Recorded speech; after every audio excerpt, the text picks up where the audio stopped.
बिस्मिल्लाहिर्रहमानिर्रहीम। अस्सलाम वालेकुम नाज़रीन, प्रोग्राम में खुश आमदीद कहते हैं। एक दिन इलेक्शन करने के हवाले से हुकूमत और पीटीआई के दरमियान मुज़ाकराती अमल तो चल रहा है, ताहम उसके अंदर काफ़ी ज़्यादा शकूक व शुबात जो हैं वो सामने आ रहे हैं और खुल के सामने आ रहे हैं। कल इमरान खान साहब ने खिताब के दौरान कहा था कि अगर 14 मई से पहले असम्बलियों को तहलील नहीं किया जाता, यानी वफाक की असम्बली, सिंध और बलूचिस्तान की, तो उनका जो एक मुतालबा है और जिस के तहत उन्होंने दो सूबों की असम्बलियाँ जो है पंजाब के पी की ख़त्म की थी, वहाँ पे इलेक्शन जो हैं वो फिर करवाए जाएंगे और उस प्रोसेस के ऊपर पीटीआई जो है वो उसी तरह खड़ी रहेगी। यही वजह थी कि इमरान खान साहब ने बड़े ज़ोर से सुप्रीम कोर्ट ऑफ पाकिस्तान के 15 जजेस से ये अपील की थी कि मौजूदा जो सूरत हाल है उसके ऊपर आप गौर करें। आज हमने देखा है कि ख्वाजा आसिफ ने एक मीडिया टॉक के दौरान उन्होंने कहा है जी कि ये मुज़ाकरात बज़ाहिर लगता ये है कि इत्माम हुज्जत ही है और ख़ान साहब अब एक रैली नहीं बल्कि 3-3 जलसे करना शुरू कर दें, ये अमल खुद ही जो है वो ख़त्म हो जाएगा। तो दोनों जानब से बज़ाहिर लगता ये है कि पैगाम बड़ा वाज़ेह है कि जो इनकी पोजीशंस हैं, हुकूमत की जो पोजीशन है कि अक्टूबर में इंतखाबात करवाए जाएंगे और पीटीआई की जो पोजीशन है कि इंतखाबात अगर आपने एक ही रोज़ करने हैं तमाम पूरे मुल्क के अंदर, तो उनको आप उनकी डेट जो है वो आप अनाउंस करें और ज़्यादा से ज़्यादा उनको आप जून में करवा लें अगर अभी असम्बलियों को तहलील किया जाता है या ख़त्म किया जाता है। सो मामला जो है वो काफ़ी संजीदा और सीरियस है और लगता यह है कि अल्टीमेटली सुप्रीम कोर्ट की जानिब भी जो है वो जाया जाएगा इस हवाले से। दूसरा जो परवेज़ इलाही का मामला था उसमें जो कायम मकाम चीफ मिनिस्टर हैं उन्होंने एक पैगाम दिया। उन्होंने कहा जी कि मुझे भी कोई मालूम नहीं है कि उनके घर में किसने दावा बोला, किसने डायरेक्शंस दी, किसने ऑर्डर्स दिए। सो उन्होंने भी लाइलमी का इजहार कर दिया हुकूमत के बाद। सूडान से हमारे जो पाकिस्तानी वहाँ पे फंसे हुए थे, वहाँ पे जो एक सिविल वॉर हो रही है उसमें आज 140 मज़ीद जो मुसाफिर थे या पाकिस्तानी से वहाँ से C-130 के ज़रिए एयरफोर्स ने पाकिस्तान जो है उनको पहुँचाया है और कुछ जो है वो जद्दा पहुँचे हैं। अब बाकी जो वहाँ पे पाकिस्तानी हैं उस हवाले से भी आप तक आज के प्रोग्राम में हम इंफॉर्मेशन जो है वो शेयर करेंगे कि कितने हैं, सूरत हाल वहाँ पे हमारी जो एम्बेसी है और उनके स्टाफ की क्या है। वज़ीर-ए-आज़म पाकिस्तान ने आज गंदम के हवाले से एक मीटिंग जो है उसका इजलास हेड किया जिसमें यह बताया गया कि तकरीबन 3.25 करोड़ मैट्रिक टन गंदम जो है वो इस दफ़ा पूरे पाकिस्तान से वो उसकी पैदावार जो है एक्सपेक्टेड है। जो पिछले 10 साल के बाद इतनी ज़्यादा मिकदार में गंदम जो है उसकी पैदावार की जा रही है, अच्छी खबर है। और ये उम्मीद की जा सकती है कि आने वाले दिनों में जो गंदम की प्राइसेस हैं, आटे की जो प्राइसेस हैं वो उसके अंदर इजाफा भी नहीं होगा और लोगों को सस्ते दामों गंदम मिलेगी। और साथ साथ चूँकि आटे की बात हो रही है तो आज शाद खान अब्बासी ने कहा है कि जो सस्ता आटा स्कीम थी, मुफ्त आटा स्कीम जो हुकूमत की थी रमज़ान के दौरान, उसमें 20 अरब की करप्शन जो है वो हुई है, जिसका जवाब मरियम औरंगज़ेब ने भी दिया है वफाक से। और इंफॉर्मेशन मिनिस्टर जो कायम मकाम है आमिर मीर पंजाब से, उन्होंने कहा है जी कि अगर कोई एविडेंस है उनके पास, कोई शवाहिद हैं तो वो ज़रूर दें। ताम हुकूमतें जो हैं यानी वफाकी हुकूमत और निगरान हुकूमत ने नेकनीयती के साथ अवाम को मुफ्त आटा जो है उस स्कीम के तहत जो है लोगों को फ़ायदा पहुंचाने की कोशिश की है। इन तमाम इश्यूज़ के ऊपर हम बात करेंगे। नाज़रीन हमारे साथ मौजूद हैं पाकिस्तान तहरीक इंसाफ की मरकज़ी रहनुमा और आप ख़वातीन विंग की सदर भी हैं, पार्टी की फॉर्मर रुकन कौमी असम्बली मोहतरमा कमल शोज़ब साहिबा। बहुत शुक्रिया आपका कमल साहिबा, आपने हमें टाइम दिया।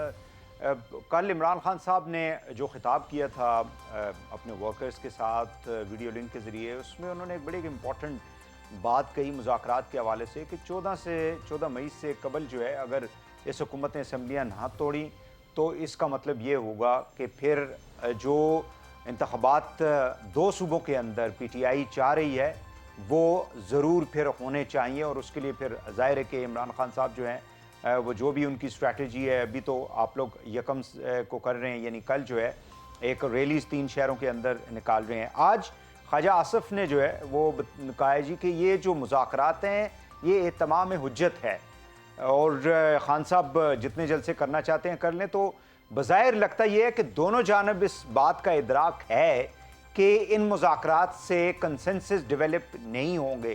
क्या कहेंगी आप? बिस्मिल्लाहिर्रहमानिर्रहीम। Thank you very much Waheed. देखिए, इस बात का इदराक है कि कंसेंसस डेवलप नहीं होगा तो फिर तो डायलॉग करने का फायदा नहीं है। कोशिश तो यही की जा रही है कि कंसेंसस पॉलिटिकल जो पार्टिसिपेंट्स हैं या जो पॉलिटिकल मेन एंटिटीज हैं पाकिस्तान तहरीक इंसाफ समेत पूरे पाकिस्तान की, वो बैठे टेबल पे और बातचीत करें। क्योंकि अल्टीमेटली देखें, बातचीत के लिए जो बहानेबाजी की जा रही थी वो हुकूमत की तरफ से की जा रही थी। और आपको माजी में भी ये बात सुनने में आई होगी कि ऑनर्स जो होता है वो हुकूमत पे होता है कि वो सबको बातचीत के लिए राजी करें और डायलॉग की टेबल के ऊपर लेकर आए। अब जब सुप्रीम कोर्ट बुलाता है और जब वो बातचीत की जाती है, वहां आर्ग्यूमेंट पेश किया जाता है, जो मारूजी हालात है आपको भी पता है कि इलेक्शन के हवाले से पूरी पीडीएम की एक ही जुबान से अल्फाज निकलते हैं कि आइन को तो एक साइड पे रख दे लेकिन इलेक्शन एक दिन होने चाहिए। भाई, जब आइन कह रहा है कि इलेक्शन जिस सूबे की पहले असेंबली टूटी है तो जाहिर है उसके आइन के मुताबिक 90 दिन के अंदर अंदर इलेक्शन होने चाहिए।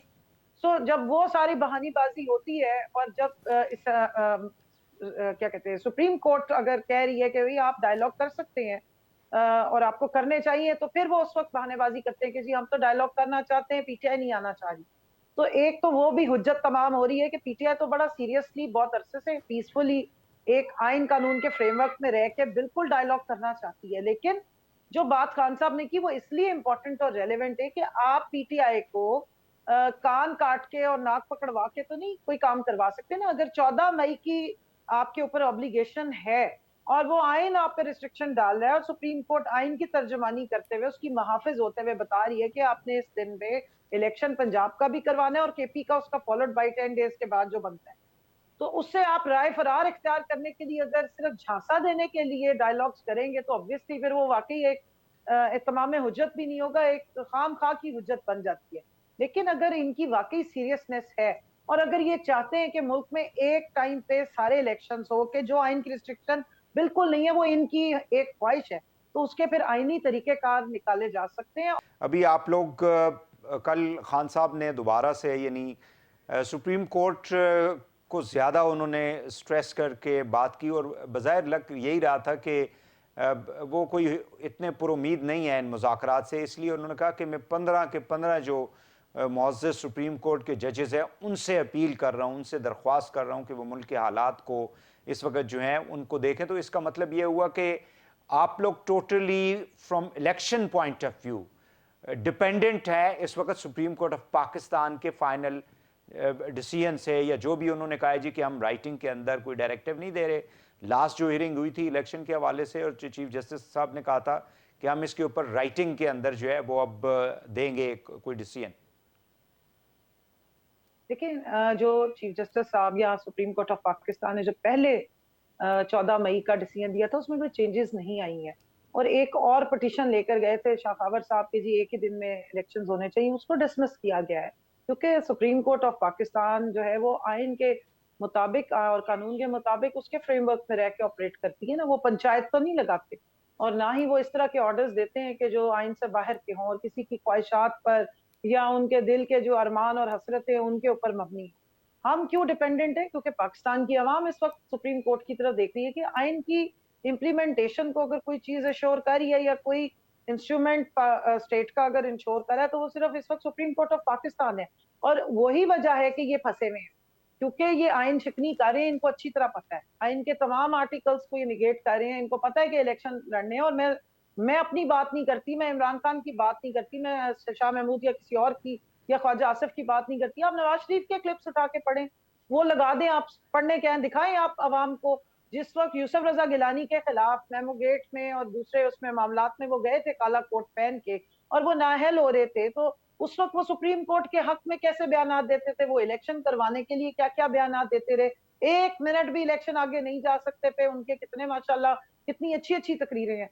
तो वो क्योंकि उनका हाफजा कमजोर है, उनकी 80 से 90% दिमाग की शरेयाने उनके डॉक्टर एक्चुअली अदनान एक्चुअली के ये मुताबिक बंद है। जी हाँ जी, तो आपको याद आपको कराएं। जी ये बेसिकली तो आपको मालूम ही है, इट्स ऑल पावर गेम। ये सारी इक़्तिदार की जंग है, ये अवाम को बिल्कुल ऐसा नहीं है भाई साहब, मैं ऐसा ही आई है। Disagree, I tend to. ऐसा ही है, देखिए नहीं नहीं, एक मिनट रुक जाए। नवाज शरीफ जो इक्तदार है जो वो है, जो मेरी बात इस्टेब्लिशमेंट सुने, के बारे मेरी में बात या सुने। उनकी साहबजादी या पीएमएलएन आपकी हुकूमत में बातें करते थे, आज बिल्कुल उनका रवैया, उनकी अप्रोच, क्योंकि they are in the power, तो अब तो उन्हें किसी से गिला नहीं, शिकवा रहा नहीं है ना। are, अब आप लोग जो हैं वो शिकायत वाली साइड पे, you are sitting on the other side of the table हमें राइट आप नाउ। उनसे ना मिलाइए वही साहब, मैं से I tend to disagree, let me give my argument. जी देखिए, नवाज शरीफ की बर्थ जो हुई है ना, वो उधर ही की नर्सरी में हुई है, सबको पता है कि कहाँ वो पले बड़े, कहाँ पैदा हुए, किस तरह के, कौन किसका टेस्ट ट्यूब बेबी है, वो सबको पता है।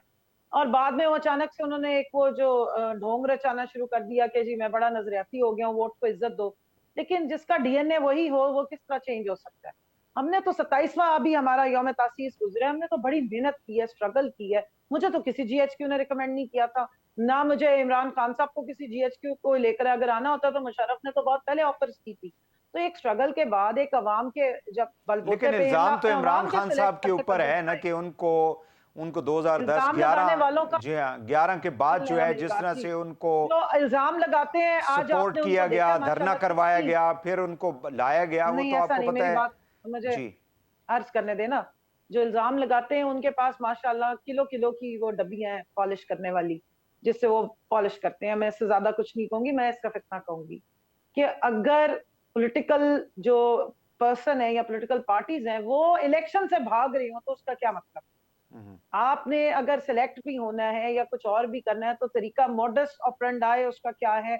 वो यही है कि आपने इलेक्शंस में जाना है, उसके बाद आप इलेक्शन इंजीनियरिंग करते वो हैं, कहते हैं इलेक्शन हमें टाइम मैनिपुलेशन पे करते हैं, मसला दैट है। इज आज भी अनदर एहसन फैक्ट। इकबाल ने कहा हम इलेक्शन से थोड़ा ही भाग रहे हैं, it is all about the अच्छा, टाइमिंग। और साथ उन्होंने कहा अपनी जी कि मर्जी का टाइम, इमरान अपनी खान मर्जी का साहब ने टाइम हो। मुल्क को तबाह करके तबाही में धकेल कर वो यहां से चले गए, हम उसको ठीक कर रहे हैं। ठीक है, एहसन साहब की बात अगर हम मान लें तो फिर तो बेस्ट टाइम है ना। अगर इमरान खान ने तबाही भी की, अवाम इस वक्त तंग भी है, इनका नैरेटिव भी बकौल इनके अगर बिकता है, लोग मानते हैं कि अगर इमरान खान ने ही सारी तबाही की थी, फिर इन्हें भागना तो नहीं चाहिए इलेक्शन से। फिर जाए ना, इस नैरेटिव को बेच लिया इन्होंने बहुत, और सरकार की टीवी पे बेचते रहे हैं, तो जाए पीटीवी पे। अगर ये सब चलता है, पीटीवी पे कैरेक्टर असैसिनेशन कैंपेन्स चलती हैं, वहां से गाली गलौज सलाल चौधरी जैसे बैठ के औरतों पे करते हैं, मौलाना फजल रहमान जैसे बैठ के तबरे करते हैं, तो अब तो बहुत कुछ कर लिया है। देखें, इनकी मर्जी से तो इलेक्शन नहीं चलता ना। इलेक्शन तो जो आइन के मुताबिक उसकी डेट बनती है, जो आइन 1973 का आइन अलग से आवाज निकालता है फजल रहमान, उनकी पूरी पुरानी स्पीचेस इनको दिखाइए। ठीक। मतलब मैं हैरान हूं कि इतनी भी कोई मुनाफिकत हो सकती है, इतना भी कोई झूठ हो सकता है कि जब आप इक़्तिदार से बाहर होते हैं तो आपके ड्रामे और होते हैं, और जब अंदर होते हैं तब भी आपके ड्रामे फर्क होते हैं। तो अब आवाम को डिसाइड करने दें कि आप सच्चे हैं या झूठे हैं। और इलेक्शन ना मेरे ना आपकी किसी की ख्वाहिशों पे, किसी के अरमानों पे तो नहीं होंगे, वो तो जो आइन में लिखा है, जो कानून बता रहा है, उस पे बिल्कुल होंगे। ये सही तो है। नहीं है कि इनकी मर्जी करके तो मैं देखिए, हुकूमत में बैठे किसका दिल करता है कि उसकी हुकूमत चली जाए? फिर 5 साल बाद हुकूमतें क्या करें, सॉरी अभी तो हमने, क्योंकि बहुत इस वक्त अवाम बहुत तंग है, हमने रिफॉर्म्स किए हैं, तो अभी 5 साल तक और इलेक्शन नहीं होने चाहिए। जब हमें लगेगा कि इलेक्शन हो जाए, हमें खिदमत का टाइम और मिल जाए, फिर इलेक्शन कराए। फिर तो कोई हुकूमत जो आई है वो जाए ही ना। चलें, मतलब आप, ये तो कोई मुझे मुझे ये लॉजिकल बता बात दें ही कि नहीं है ये ना। पीएमएलएन और जो इस वक्त इत्तेहादी हुकूमत है वो ये एक इम्प्रेशन देती है कि जो सुप्रीम कोर्ट है, कुछ मुअज़्ज़ज़ जजेस हैं, वो अभी तक साकिब निसार जो है उनको इन्फ्लुएंस करते हैं पीटीआई के हक में फ़ैसलों के लिए, और उनकी फैमिलीज़, और आपको मालूम है जिस किस्म के ट्रेंड्स जो है पिछले चंद दिनों में चलाए गए, और कुछ ऑडियोज़ जो हैं वो भी लीक की गई हुई, और अब उससे एक इम्प्रेशन ये बनाया जा रहा है कि आप लोगों का पीटीआई का एक गठजोड़ है कुछ सुप्रीम कोर्ट के मुअज़्ज़ज़ जजेस के साथ, जो बज़ाहिर वो सामने आ रहा है। तो इसको आप लोग कैसे डिफेंड करेंगे? 3 अप्रैल का फैसला निकाल के जरा गठजोड़ दिखा दें। अगर सुप्रीम कोर्ट के जजेस के साथ गठजोड़ होता तो फिर हमारी हुकूमत जाती नहीं, क्योंकि हमारी हुकूमत गई ही सुप्रीम कोर्ट के फैसले के बाद थी। किसी और माई के लाल ने हमारी हुकूमत नहीं गिराई थी, और जो असेंबलियां तोड़ दी थी वो वापस जोड़ने का फैसला जो है वो सुप्रीम कोर्ट से इन्हीं ऑनरेबल जजेस की तरफ से आया था। तो मसला ये है कि वो जो मीठा मीठा हप हप की इनको आदत है ना, माफियाज की तरह ऑपरेट करने का, कि हर वक्त ये पूरा खानदान, शरीफ खानदान और ये पीडीएम के जितने कच्चे पर्चे हैं, इनकी आदत है ये तमाम जुडिशरी को उस वक्त तक तो बहुत रिलैक्स रखते हैं जब तक इनके ओपोनेंट्स के अगेंस्ट, यानी पीटीआई के अगेंस्ट अगर फैसले आ रहे हैं तो तालियां, जबरदस्त, इससे अच्छा तो आइन हो ही नहीं सकता, कानूनी फैसला आ गया, सारे बहुत अच्छे हो गए। लेकिन जैसे ही आइन और कानून के मुताबिक इनके अगेंस्ट अगर फैसले आने शुरू हो जाएं तो फिर आपको कंट्रोवर्सीज के जहाज बना बना के फेंकते ये सब नजर आते हैं। इनको लीड करती है मरियम नवाज, मरियम औरंगजेब, और ये जो सारे पीछे ढोलकियां बजाने वाले हैं, तबले बजाने वाले हैं। जब पनामा केस हुआ उस वक्त भी इन्होंने यही ड्रामा किया। उस वक्त भी इन्होंने सुप्रीम कोर्ट के अगेंस्ट पूरी कैंपेन लॉन्च की। फिर इनकी अपनी हुकूमत हो तब ठीक है, अगर कुछ इनके खिलाफ निकला, इनके खिलाफ मनी लॉन्ड्रिंग हो जाए, केसेस निकल आए, कन्विक्टेड हो ये, तब भी सुप्रीम कोर्ट या हाई कोर्ट्स के और जजेस को मलाइन करते हैं। तो ये इनकी आदत है, ये प्रेशर और घटिया टैक्टिक्स हैं जो अब एक्सपोज हो गई। 90 की दहाई में बाद के भी टाइम पे ये सब कुछ चलता रहा कि प्रोपेगेंडा इतना स्ट्रांग किया जा रहा होता है। अब भी इनका काउंटर प्रोपेगेंडा निकल आता है, एक सेकंड में आवाम इनकी डायसेक्शन करती है और इनको इनकी असलियतें दिखा देती है। सो बहुत इसलिए शुक्रिया, बहुत शुक्रिया, बहुत शुक्रिया कमल शोज़ा साहबा, आपने हमें टाइम दिया। पाकिस्तान तहरीक इंसाफ की वुमेन विंग की सदर हमारे साथ गुफ्तगू कर रही थी। नाज़रीन, आप एक शॉर्ट ब्रेक लेंगे, वापस आगे प्रोग्राम को आगे बढ़ाते हैं। हमारे साथ रहिएगा।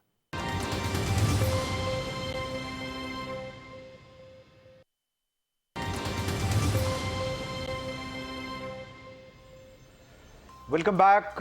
नाज़रीन, एक इम्प्रेशन जो है हुकूमत की तरफ से पिछले कई अरसे से दिया जा रहा है कि जैसे जो अदालतें हैं वो पीटीआई को बहुत ज़्यादा रिलीफ देती हैं, ख़ासकर इमरान खान के जो केसेस हैं या पीटीआई के लोगों के जो केसेस हैं।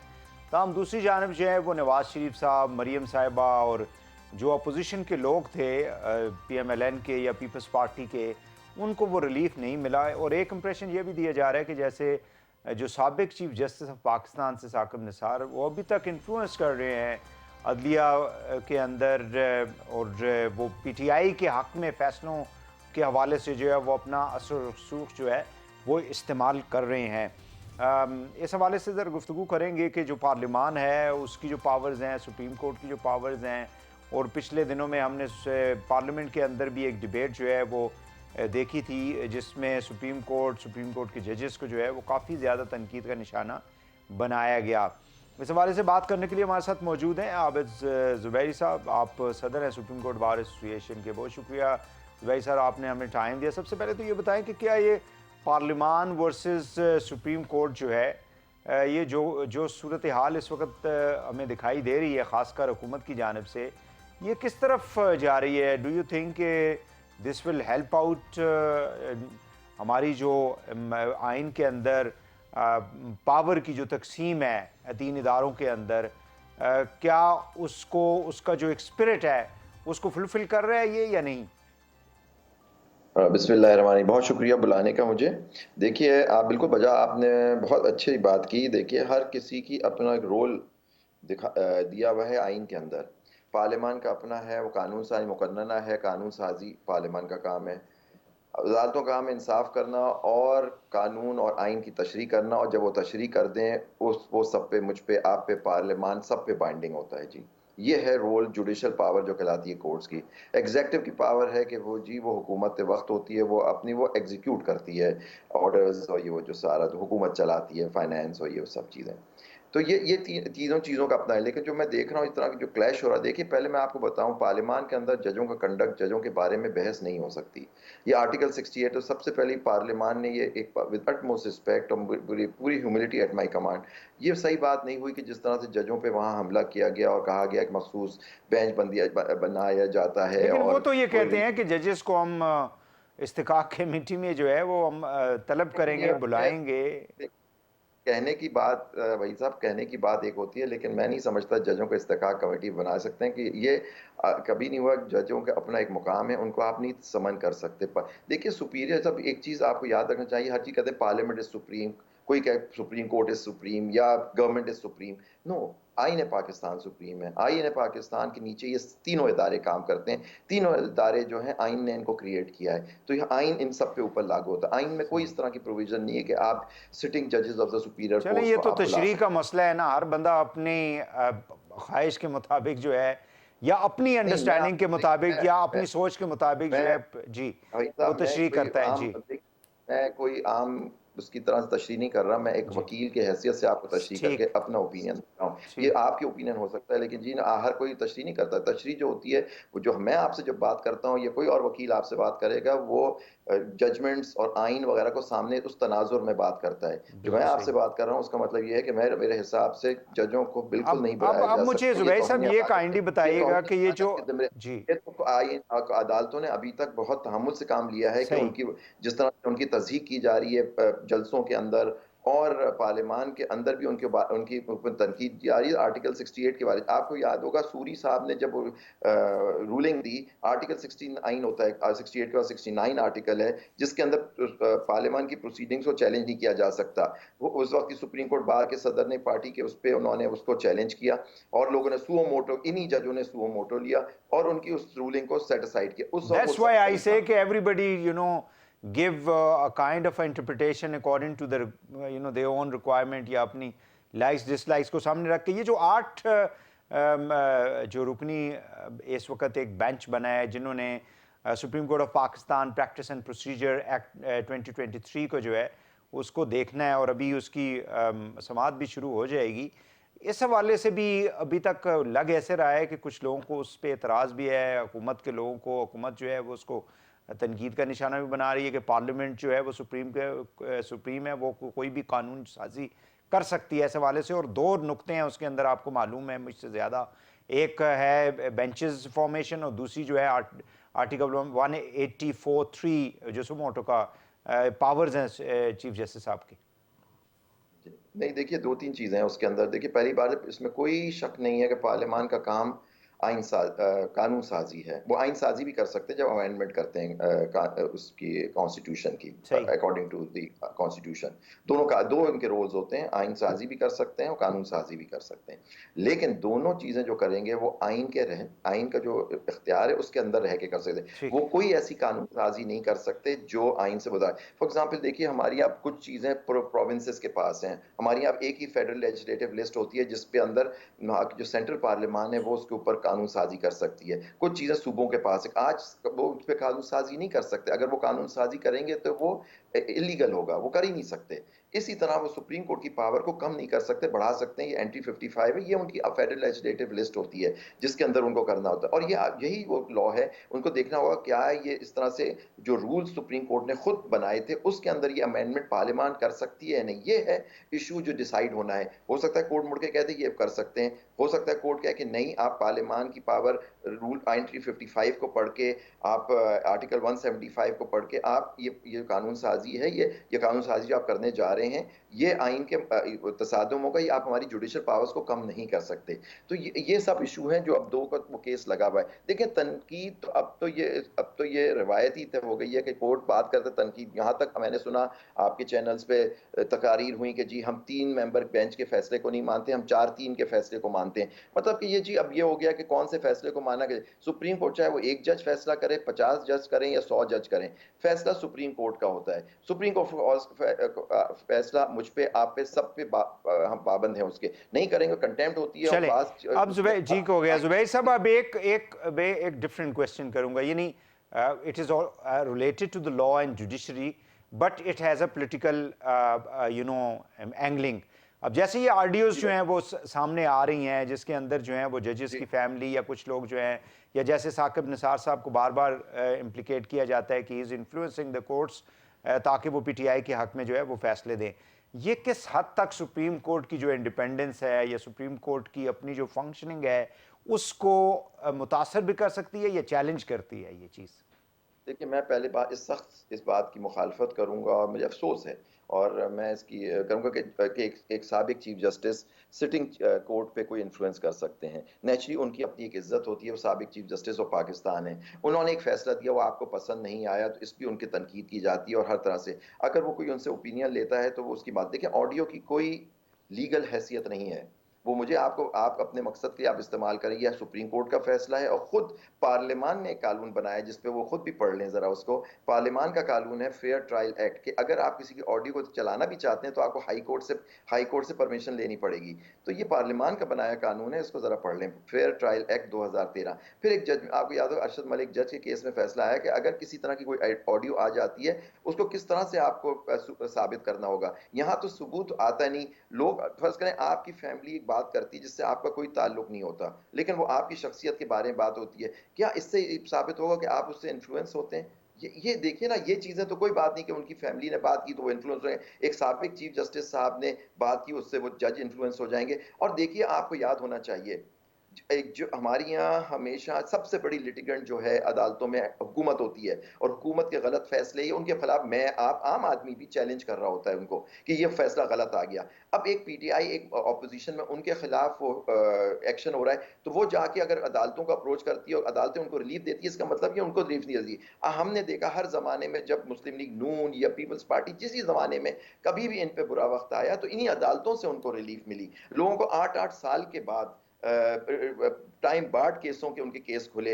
एक सिंध के प्राइम मिनिस्टर को रिवाइव, उनकी गवर्नमेंट को रिवाइव नहीं किया गया, एक पंजाब के प्राइम मिनिस्टर को रिवाइव कर दिया गया। ये केसेस भी हमने अपने सामने देखे। तो प्लीज अपनी तारीख को भी हम देख लें कि आपको भी इन्हीं अदालतों से रिलीफ मिली। आपको मार्शल लॉ या आपके मुखालफीन जब हुकूमत में थे, आपको इन्हीं अदालतों ने रिलीफ दी। आप अदालतों को हमला करेंगे, देखिए कल वक्त एक सा नहीं रहता। अदालत इंस्टीट्यूशन रहेगा। आज ये जज होंगे नहीं होंगे, लेकिन जो भी जज होगा वो आइन और कानून और इंसाफ से फैसला करेगा। तो इसलिए बेहतर है कि जहां आपको इंसाफ, जिस जज से या जहां कोर्ट से आपको इंसाफ की उम्मीद है, उस पर इस तरह तनकीद की जाए। हाँ, अगर फैसला आप समझते हैं लीगली वो सही नहीं कर रहे, आप समझते हैं वो, देखिए एक आदमी जीतता है एक हारता है। आपके खिलाफ फैसला आएगा, लेकिन आप उसके पाबंद हो। मुझे कैसे फैसला पसंद नहीं आता, मैं कहता हूँ जज ने गलत फैसला कर दिया, मैं समझता हूँ उसने सही इंटरप्रिटेशन नहीं किया, लेकिन मैं फिर भी बाउंड हूंगा। मैं तनकीद जरूर कर सकता हूँ, लेकिन मैं उसको डिफाई नहीं करूंगा। ये देखिए, बिल्कुल। ये होता है एक डेमोक्रेटिक सिस्टम का, ये होता है आइन की पासदारी का। ये चीज अगर खत्म हो गई तो आपका पूरा सिस्टम कोलैप्स कर जाएगा, और फिर आप एक बनाना रिपब्लिक जो आजकल हमें कहा जा रहा है, तो हम बिल्कुल वही हो जाएंगे सर, की एनर्की हो जाएगी अगर आप अदालतों की बातें मानना छोड़ दें। अगर हुकूमत, लोग, बड़े लोग जो पावर में वो नहीं मानेंगे, तो फिर मैं और आप क्यों माने अदालत का फैसला अगर मेरे खिलाफ आए। बहुत शुक्रिया आबिद ज़ुबैरी साहब, president supreme court bar association हमारे साथ मौजूद थे। नाजरीन, यहाँ पे एक शॉर्ट ब्रेक लेंगे, वापस आके प्रोग्राम को आगे बढ़ाते हैं, हमारे साथ रहिएगा।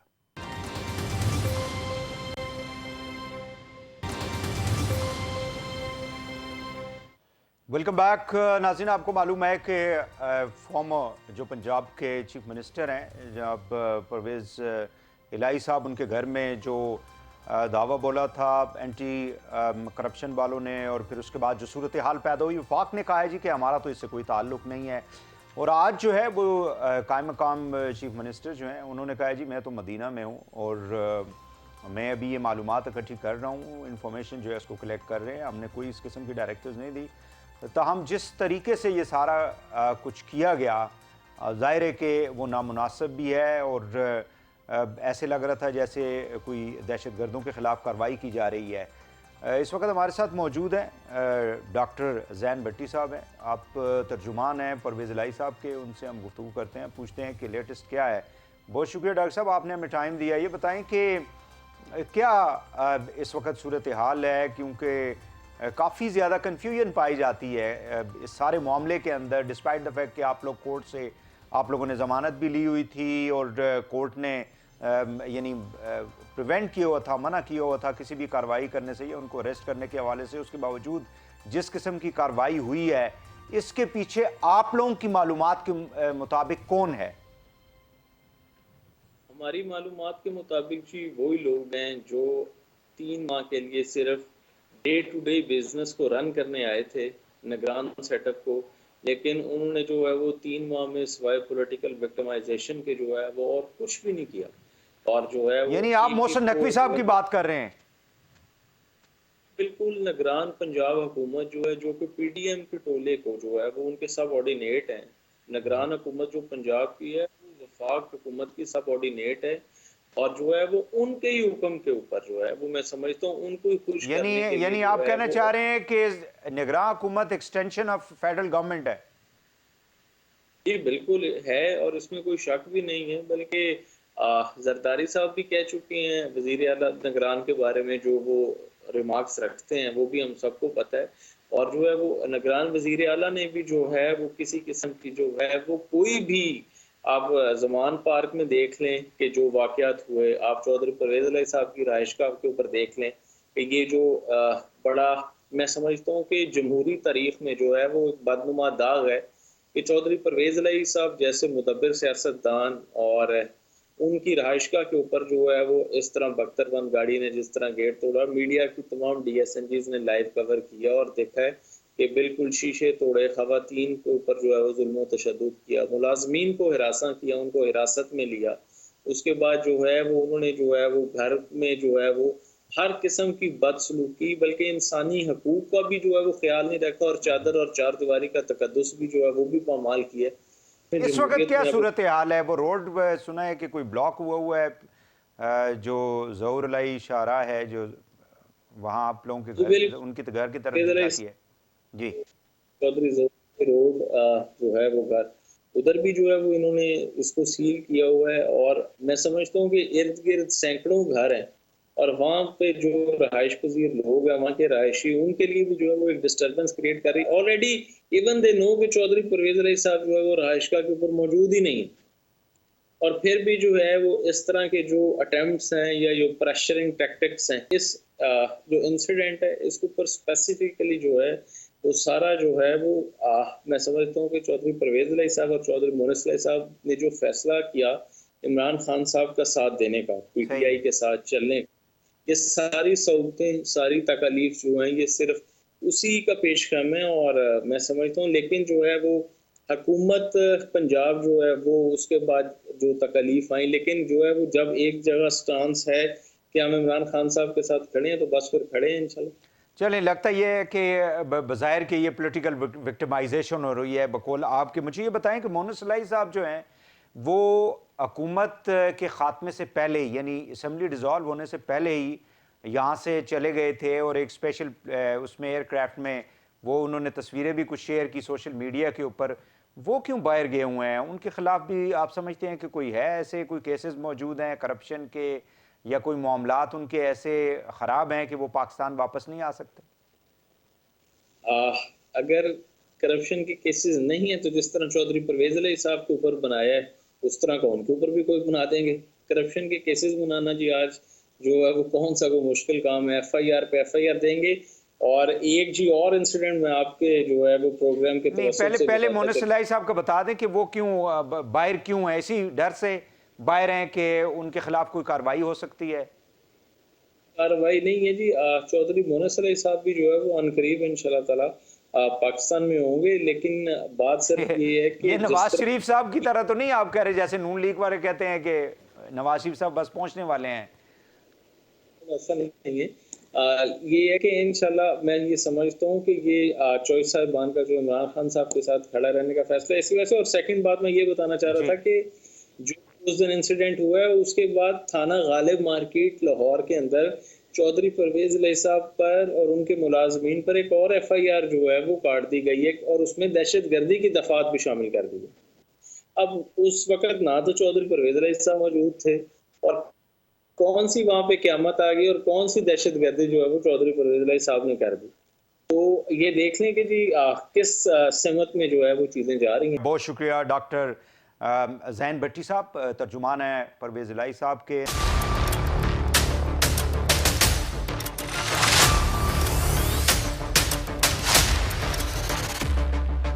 नाज़रीन, जैसा कि आपको मालूम है कि सूडान के अंदर पिछले कई रोज़ से एक सिविल वॉर जो है वहाँ पे जारी है, यानी उनकी जो मिलिट्री है और उनकी जो पैरामिलिट्री या सिविलियन कुछ ऐसे मलेशियाज़ हैं जिनके दरमियान ये सारी जंग जारी है, और उसकी इंटरनल उनकी वजूहात हैं, कुछ माशी वजूहात हैं, तिजारत की वजूहात हैं, कुछ दारफोर के अंदर जिस किस्म के ऑपरेशन किए गए पिछले तकरीबन 2 दहाइयों के दौरान, जो लोग रिस्पॉन्सिबल थे, अवाम वहाँ की ये चाहती थी कि उनके खिलाफ कार्रवाई होनी चाहिए।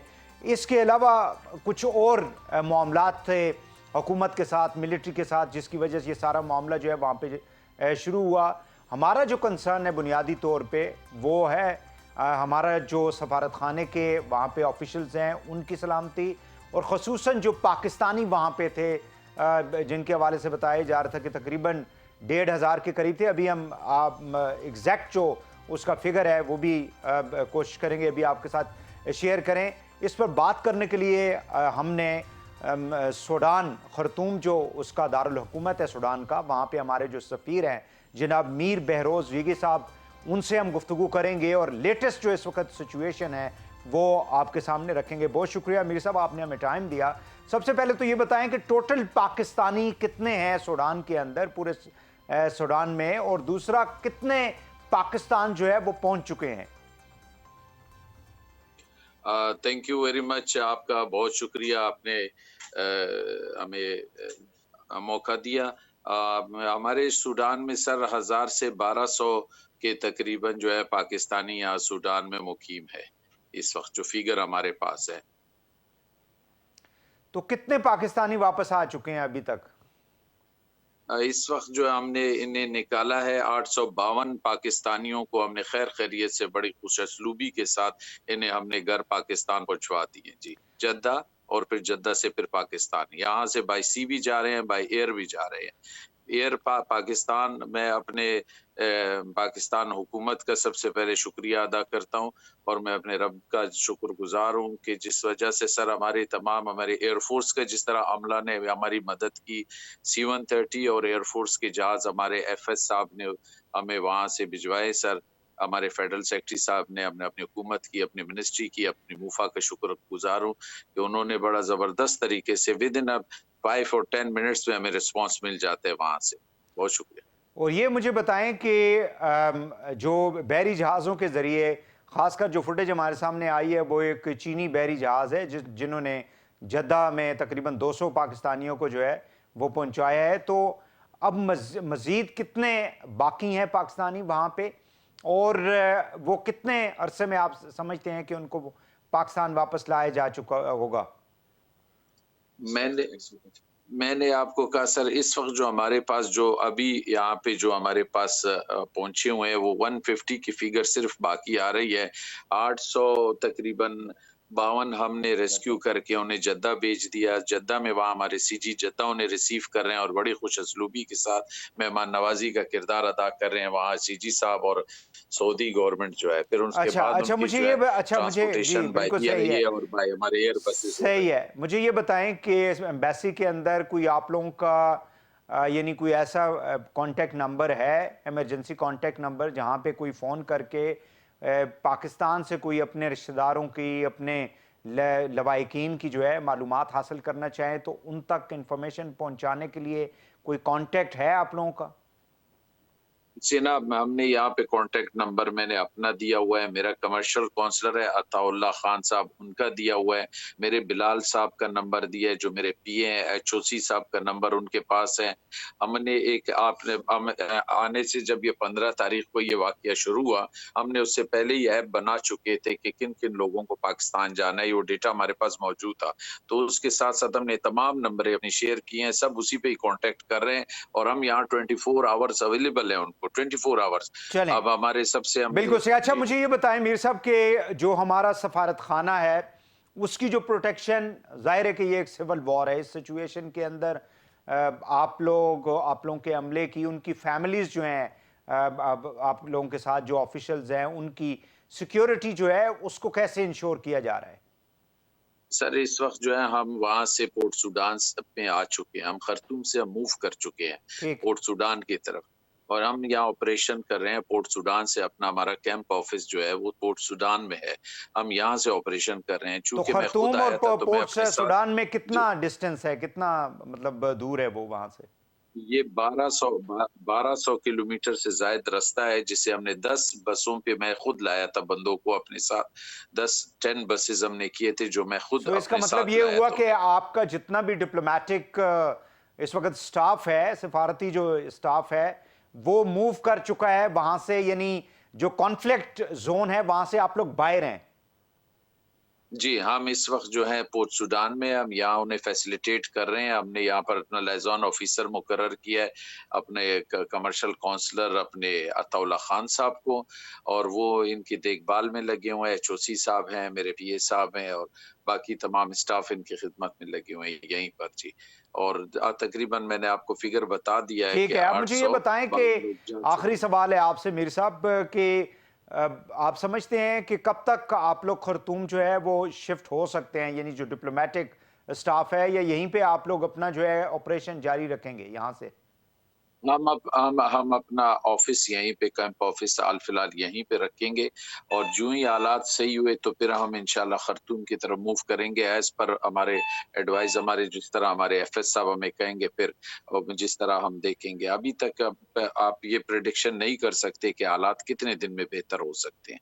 चलें, बहुत शुक्रिया, अपना बहुत ख्याल रखें, स्टाफ का भी बहुत ख्याल रखें। बहुत शुक्रिया मीर बेहरोज़ रीगी साहब जो हमारे एम्बेसडर हैं सूडान के अंदर। नाज़रीन, उनसे हम लेटेस्ट जो इस वक्त सिचुएशन है वहाँ पे जो पाकिस्तानी फंसे हुए थे, जिनको बकौल उनके जो है वो एवेक्यूएट करने का सिलसिला जारी है, और चंद सौ जो हैं वो बाकी रह चुके हैं, जिस हवाले से उन्होंने कहा है कि ऑपरेशन जो है वो एयरफोर्स के ज़रिए और बाई शिप जो है उनको पाकिस्तान पहुँचाने का काम जारी है। नाज़रीन, यहाँ पे प्रोग्राम जो है उसको ख़त्म करते हैं, प्रोग्राम से इजाज़त चाहेंगे। वहीद हुसैन को इजाज़त दीजिए। अल्लाह हाफ़िज़।